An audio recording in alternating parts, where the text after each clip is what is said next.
Friends, ఇప్పుడే అందిన వార్త. ముఖ్యమంత్రి రాజీనామా, రాష్ట్రంలో రాష్ట్రపతి పాలన. ఈరోజు ఈ వీడియోలో దీనికి సంబంధించిన పూర్తి సమగ్రమైన సమాచారం గురించి తెలుసుకుందాం.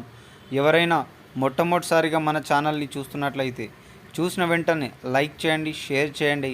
అదేవిధంగా సబ్స్క్రైబ్ చేసుకొని బెల్ ఐకాన్ ఆన్లో పెట్టడం వల్ల ప్రభుత్వం నుంచి వచ్చే ముఖ్యమైన సమాచారం నోటిఫికేషన్ రూపంలో రావడం జరుగుతుంది. ఇక ఆలస్యం చేయకుండా ఈరోజు వీడియోలోని వివరాల్లోకి అయితే వెళ్ళిపోదాం. ఇటీవల జరిగిన ఢిల్లీ అసెంబ్లీ ఎన్నికల్లో ఆమ్ ఆద్మీ పార్టీ 22 సీట్లతో పరాజయమైన సంగతి తెలిసిందే. అయితే 44 సీట్లు పొందిన భారతీయ జనతా పార్టీ ముఖ్యమంత్రి ఎంపికలు ఆలస్యం చేస్తుంది. ఈరోజే అతిషి ముఖ్యమంత్రిగా రాజీనామా చేసిన తర్వాత ఢిల్లీలో గవర్నర్ పాలన జరుగుతున్నట్లు తెలుస్తుంది. 2 లేదా 3 రోజులలో భారతీయ జనతా పార్టీ ముఖ్యమంత్రి అభ్యర్థిని ఎంపిక చేసి దేశ ప్రధానమంత్రి ఆధ్వర్యంలో ప్రమాణ స్వీకారం చేసే యోచనలో ఉన్నట్లు తెలుస్తుంది.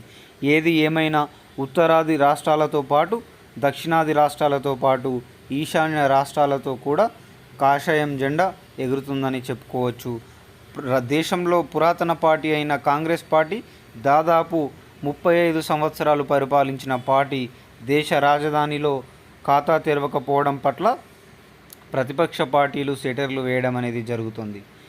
ఇటీవల జైలుకు వెళ్ళి వచ్చిన ప్రతి ఒక్క పార్టీ అగ్రనేతలు ముఖ్యమంత్రి స్థానాన్ని ఆక్రమించుకోగా ఢిల్లీలో విరుద్ధంగా జరిగిందని చెప్పుకోవచ్చు.